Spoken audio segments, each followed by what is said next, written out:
Chapter 140.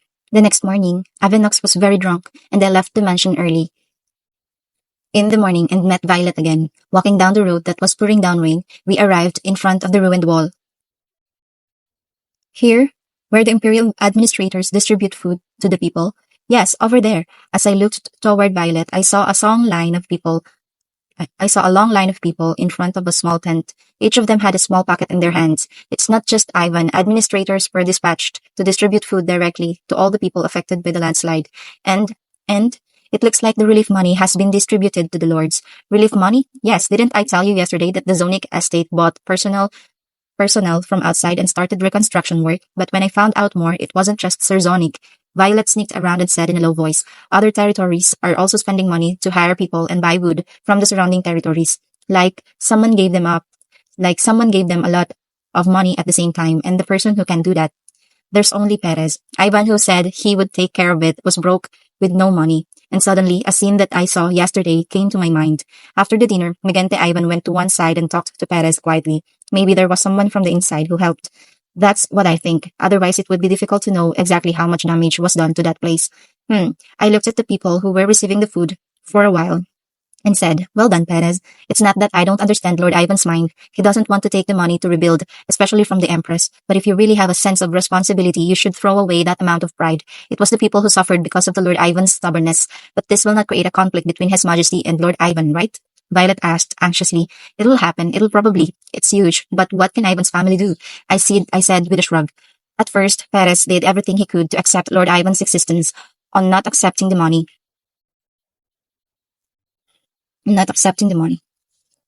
It should be, but wouldn't it need the northern vote to be selected as the crown prince? Violet said in a more cautious tone. Yes, given the right to vote for the crown prince from representative families in each region, Perez has to look as good as possible to the northern governor. Then why? How long does Violet think Lord Ivan will last? Oh, I see. Violet nodded her head. The important thing is, when Perez's appointment approaches, who is Ivan's householder, isn't it? In my previous life, Ivan Lord was unable to complete the reconstruction of the north due to the worsening chronic disease. And the person who became Lord Ivan, the second son, Megente Ivan, the next Lord Ivan, one side has caused a landslide and the other side has rebuilt the collapsed north, so it's only natural. So you're going to meet Megente Ivan today? Violet asked with open eyes. There are only two reasons why I came to the north, Violet. I laid out two fingers to Violet. One is to link Lombardy and Pellet to successfully help rebuild the north. Fortunately, Lord Ivan received the wood prepared by Lombardy on the spot, and unlike Perez, my work is going well. I folded the remaining fingers. The other one was to make friends with the next Lord Ivan in advance. Oh, as expected, Lady Florentia, Violet said with her eyes sparkling. Somehow Violet's reaction seems to resemble Clarivan. I asked you to meet me at the bridge reconstruction site today, so I think you've achieved all the reasons I'm in the north, right? Yes, Lady Florentia. Me and Violet looked at each other and laughed. While Violet went to prepare me for the courage, I looked a little around the wall. Screech! Ah! Looking back, a little girl was falling down and crying. He seemed to have tripped over the wreckage of the wall. I approached and picked up the child and said, oops, wake up. It hurts more when you cry, so shake it off bravely. Oh, tuk tuk. The child woke up with tears in her eyes and shook off her clothes as I told her to. Oh my, it's torn. The child's knee was fortunately fine, but the clothes she was wearing were torn instead. Lizzie, are you okay? A woman who appeared to be a guardian ran late and looked at the child. Oh, your clothes are torn. I'll sew it for you later. Yes, okay, Sister Ramona. Ramona, I muttered unconsciously. When her name was called, the woman looked up. Her long, fine-grained red hair flew gently in that movement. It was her. As soon as I realized it, I felt uncomfortably nauseous. Ramona stood up, smiling with a friendly face, and said, I'm sorry, didn't Lizzie make your clothes dirty? No, it didn't happen. They are children whose homes are buried in a landslide or their families are in an accident, but they are still immature, so I'm taking care of them while their parents are at the reconstruction site. I'm sorry for someone as high as you. You're so nice. You are such a good person that I feel sorry for you. Seriously, where did the good blood and genes come from? Good things, you're doing it. I'm just doing what I can. I'm not that busy at work these days. Oh, my name is Ramona, and I work at the Monarch Top, Ramona said as if she had only remembered and looked around and sighed quietly. Phew, if I were a little more capable, I could have protected the children in better situations.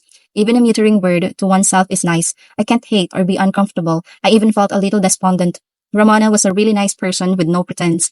At the same time, something strange in my head, saying, I don't want to lose to that woman either. With a strange impulse, I held out my hand and said, Nice to meet you. I'm Florentia Lombardi. Lombardi. Ramona stuttered in surprise. Ramona thought Florentia was a high-ranking aristocrat because of her clothes and atmosphere. This person in front of her, is she Florentia Lombardi?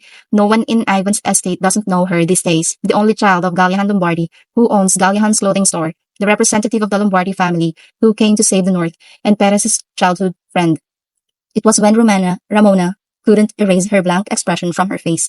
Didn't you get enough relief for the kids? We need to sew up her clothes a while ago. Oh, the kids here were given a piece of clothing, and I also received a cloth to make additional clothes.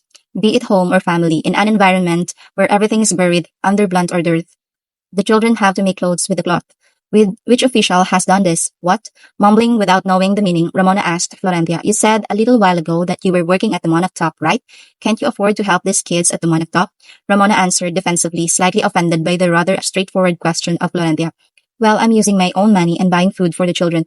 No, not Ramona, but Monarch Top. I think it can afford that much. The top profits will be used for bigger things. A bigger thing. Florentia looked at Ramona with strange eyes. It's not that she's angry or that she's glaring at her. Under those eyes, Ramona somehow felt so small.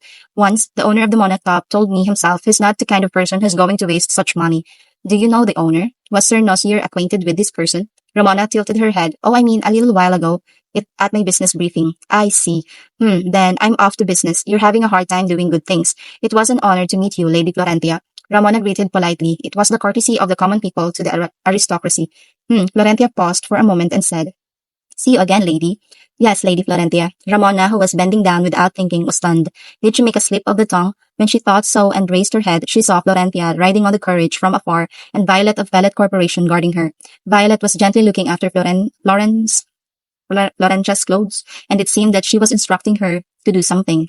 Ramona opened her mouth at the appearance as if a maid and a young lady. For her, Violet was unintentionally a competitor, but at the same time was a huge entity that moved Velvet Corporation. You're a great person. Ramona somehow seemed to sigh. Well, that's why she was his childhood friend. Violet approached Ramona, who was comforting her slightly strange mind. Miss Ramona, the Miss Violet. Violet, who was so gorgeous even in the same woman's eyes, was smiling kindly at Ramona. There's a building near here owned by our pellet corporation. I think the kids can run around a little safer there. How about that? Really? Thank you, Miss Violet. Wait a minute here. After a while, Ramona immediately gathered the children and went to a place led by Violet. Wow, a large two-story building appeared to be unused, but it was neatly organized and the sunlight came through the big window, making it warm. Wow, I'm excited. It's not cold at all. The children ran around laughing with excitement. Once you're here, I'll bring you comfortable chairs or fluffy blankets. And when Violet beckoned, several people with large bundles came in and put something down. What is this, Miss Violet? It's children's clothes. It's ready-to-wear clothes from Gallihan Clothing Store. Ah, Ramona was surprised and covered her mouth with both hands. The children will be so happy. Tears welled up in Ramona's eyes. Thank you, Miss Violet. Ramona greeted one after another. A small smile at her. Violet shook her head and said, I didn't give this, Miss Ramona. Then, Lady Florentia Lombardi asked me to help Miss Ramona, who was doing a great job. You mean this building, those clothes? Yes, because Lady Florentia is the only disciple of Clarivan Pellet, the owner of Pellet Corporation. Of course, she's also the only heir to Gallihan Clothing Store. Well, I see. Ramona alternately looked at the inside of the building where the children played and at the side of the building. A person who makes all this possible in a word. That's the power of the person named Florentia Lombardi. As Ramona was thinking so, Violet smiled and said, Miss Ramona must have made a good impression on Lady Florentia. It's not easy, but it's great. Violet offered a heartfelt compliment, but Ramona's expression wasn't very bright. This is your childhood friend. Dark clouds were gathering in Ramona's mind, which had been clean like a clear sky a little while ago. End of chapter 150.